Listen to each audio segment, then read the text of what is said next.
I got accepted into Big Brother. Which sounds like a bullshit story, because I remember you telling me this when we first met, and again I was just like, no, you're lying. Yeah, this is crazy. Yeah, so no one knows this. Well, some people know this, but I know. But yeah, you know this, but some people know this, but this isn't like a commonly known thing. But when I was at college, I thought I basically went into YouTube because I wanted to be famous. Like, I just wanted to be known. I wanted to not. Which I think is very honest of you, because if you ask a lot of YouTubers today, like, why did you go into?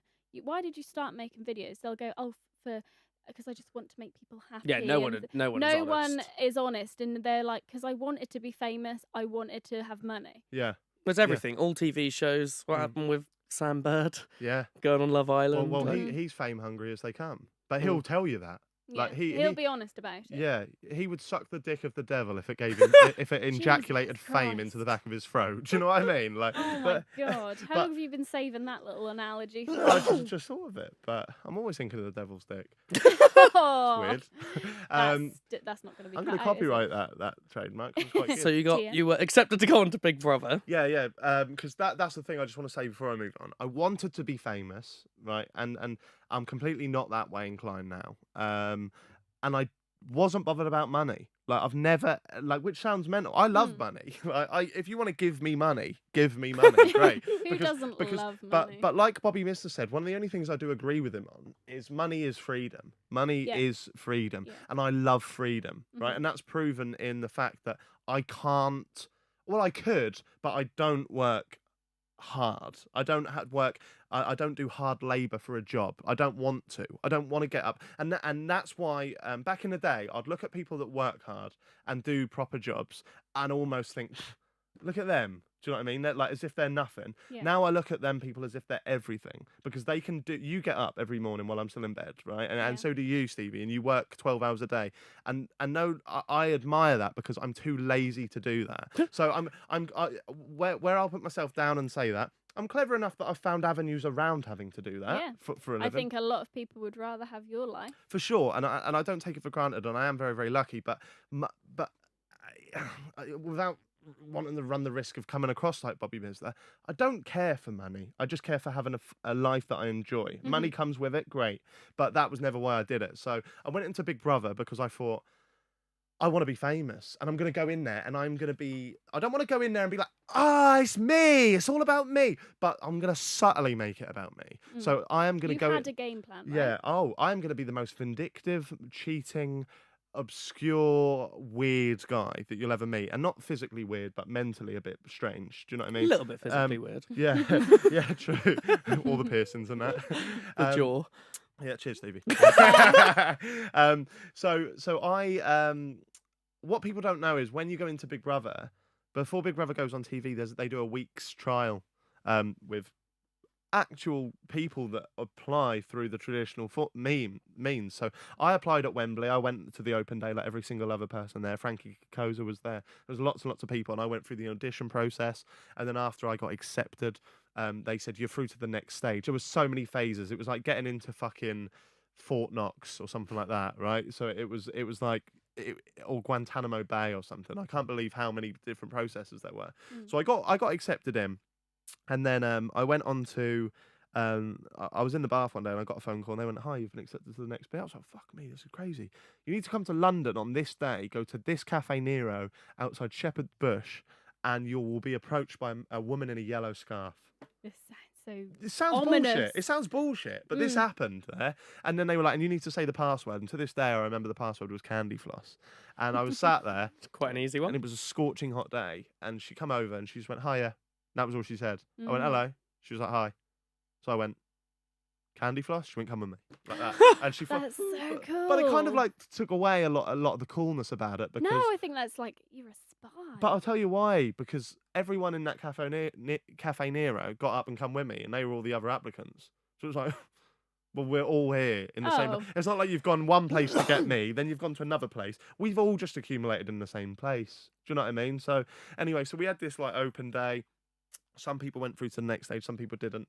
I got through, and then I had to go and see a psychiatrist to make sure I was mentally safe for it. So he wasn't very good then, was he? Well, why? He Oh, let no. you on. Yeah, no. How did But that happen? I told him all about the shit relationship I had with my mum and stuff like that because I wanted to give myself a little bit of angst and give myself a few.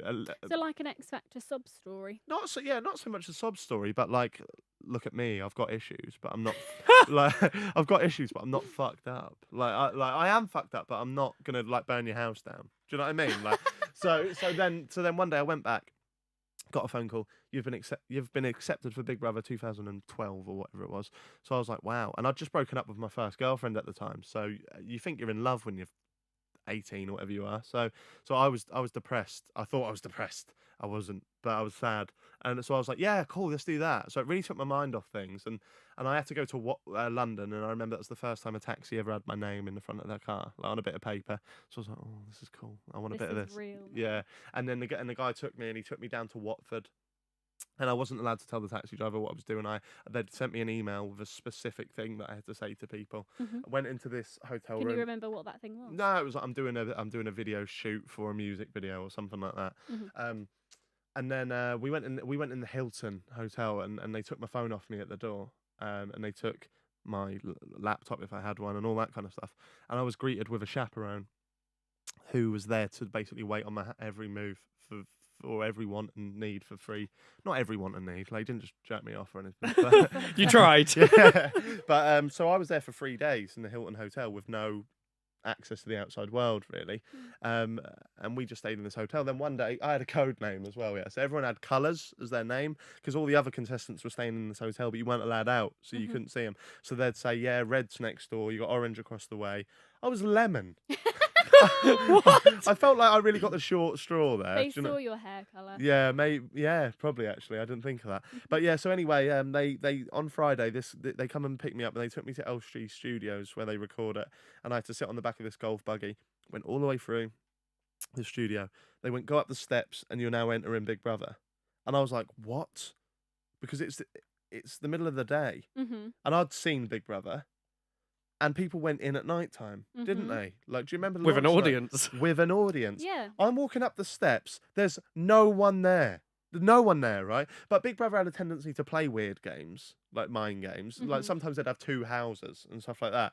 So I thought, what's going on? Thought you'd go in and Davina McCall was just there.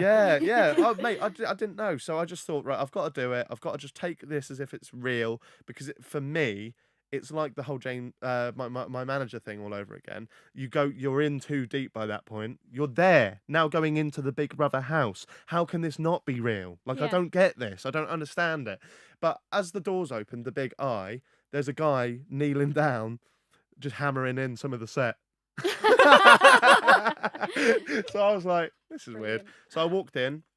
As luck would have it as well, I was the first person to enter the house. So they give me a task. Can Jack come to the diary room? I was like, this is mental. I'm looking around like, this is crazy.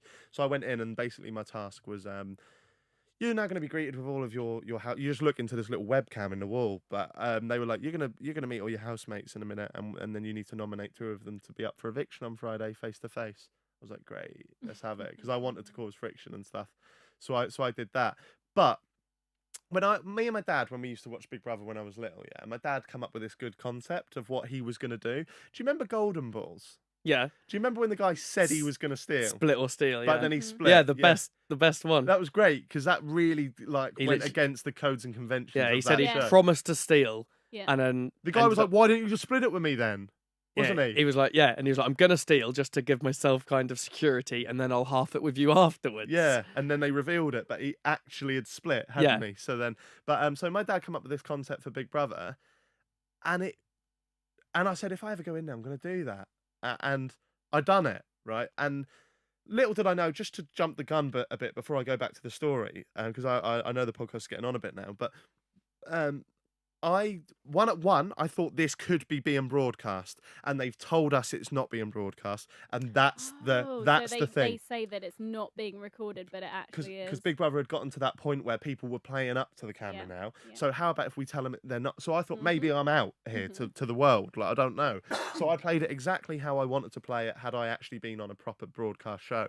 But so what I done, yeah. So when you watch the show back and it goes, would so and so come to the diary room? They only verbally say that if you're not next to the door or you're not in the living room. Because if you're in the living room, it will just flash open green like that, and then you just go in, like, or unless they need a specific person. Otherwise, it's open all the time for you just to go in and chat to someone. But I specifically wanted Big Brother to call me out, so everyone heard that it was just me going in. And every now and then you get given a task when you go in there, and all the stuff is already there on the chair when you go in, and it's like a laminated bit of paper. I wanted a laminate bit of paper. I wanted to give myself a task without everyone knowing that it wasn't actually a task. So when you go into Big Brother, you're all advised you have to read the full welcome pack that's on the table of all the do's and don'ts. So it was, luckily for me, it was a binder, and everyone in there was just hole punched into this binder. So I took a sheet out when no one was looking, and I went up to the diary room, and there was a mat there, and I put it under the thing, and I pressed the button, and I ran off. And half an hour later, because people think it's instantaneous as well that you get called in, you don't. It's whenever they're ready to talk to you, unless you've obviously cut yourself or something. But I just pressed it and run off, and I was sitting by the pool, and then it went, would Jack come to the diary room? So I made a big point of letting everyone know I'm going in. I was like, I'll be back in a sec. And as I went, I'm going into the room, and I just quickly picked up the sheet and went in. And Big Brother was like, hello, Jack, what would you like to talk about? What would you like to talk about today? And I was like, nothing really, just wanted a quick little chat, blah, blah, blah. So they're obliged to do that. 10 minutes went by. I walked out, and then I gathered everyone round. I was like, guys, oh, sorry, hang on. And I was looking at the thing. I was like, oh, actually, I'm not supposed to read this out. I was like, no one's allowed to look at this. Apparently, if you look at this, you'll be gone, really. And everyone else was in the same boat thinking we're gone, that's actually our opportunity gone. Yeah. So they didn't want to. So I went and hid it. But then I walked to the bathroom. They obviously now think, fuck, he's got a secret task. Like, what's going on here? I walked to the bathroom, and I got 2 toilet rolls that was just there. And I walked up to the bitchiest, most horrible woman that was in the house that no one liked. She was a attention-seeking, horrible little creature. And I walked up to her. Was it Cher Lloyd? No, it wasn't. But I walked up to her, and I made a point of everyone watching. And I went, Big Brother, number 1. And I'm looking at the cameras, and I just wrapped her from head to toe in this toilet roll. I went, number 1, like that. And she was going, what are you doing? What are you doing? I was like, you'll find out Friday. And Friday is when the eviction was. Yeah. Right. So everyone was like, what? What the fuck? And I went, who wants this second one? Like that. I went, I can't decide. I'm playing up to the cameras. And they're all going, nah, fuck that. And I'm walking up to like flirting around with who I'm going to do. And then I was like, nah, I'll wait, like that. And then I went and put it under my pillow. And for the rest of the week, everyone just loved me because no one wanted to be that second person. They thought that they were nominated or something. It meant nothing. And then I thought, see, if I'm on the TV, I'm making this interesting for people on my own accord. Yeah, I'll probably get voted out by the public because I'm being vindictive and snidey, but that's what I would want to see from a show like that. Definitely. And then on the Friday, I went back just before we left. To tell you the truth, I'd actually forgotten about it for the last 2 days. I completely forgot I did it. And then Louis Spencer's nephew was in there, and I got on with him, and we were sat around the pool like a day before we were due to go. Little did we know we were going, but he went, what was that? What's that thing? Like, is that tonight then? And I went, oh, fuck. Like, so I ran and got the sheet, and I gathered everyone around the pool, and I went, Jack wasn't even handed a secret task, blah, blah, blah, blah, blah. And I just read it out and just said exactly what I'd done. And they were all like, oh, you bastard, you absolute bastard.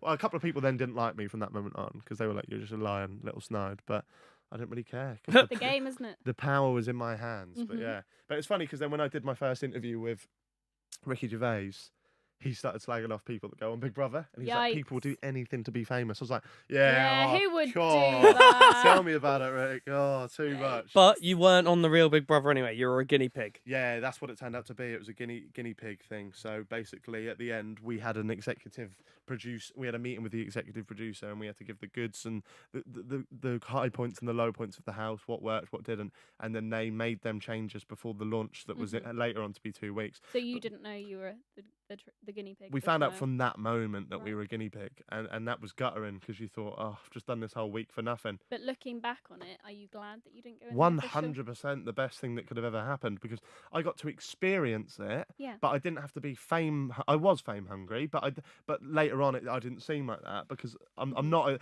I'd always be. Oh, you were that YouTuber that was on Big Brother, and I don't want to be known as that. I want to succeed on my own right. Not necessarily. Sam Pepper was known as that, and now he's known as a molester. So yeah. you had options. Yeah.